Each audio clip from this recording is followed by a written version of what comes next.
ሲድራቅ ሚሳቅና አብደናጎ ግን ከእግዚአብሔር ውጪ ለማንም አንሰግድም አሉ። ንጉሡ በቁጣ ተሞልቶ ጠራቸው።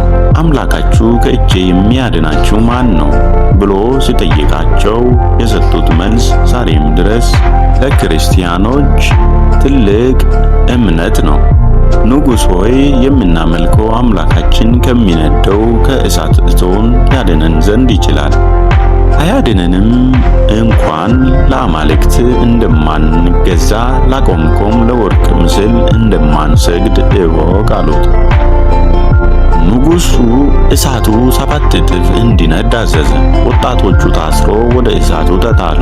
እሳቱም በጣም ከመፋፋሙ የተነሳ የጣሏቸውን ወታደሮች በእሳቱ ወላፈን ሞቱ።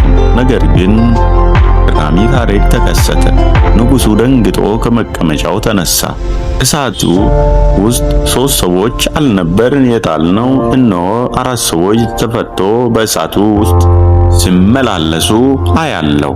የአራተኛውም መልክ የአማልክትን ልጅ ይመስላል አለ። ሲድራቅ ሚሳቅና አብደናጎ ከእሳቱ ሲወጡ ፀጉራቸውም እንኳን አልተቃጠለም ነበር፣ የእሳቱም ሽታ አልነካቸውም። ይህ ታሪክ የሚያስተምረን እግዚአብሔር በችግር ውስጥ ብቻችንን እንደማይተወን ነው።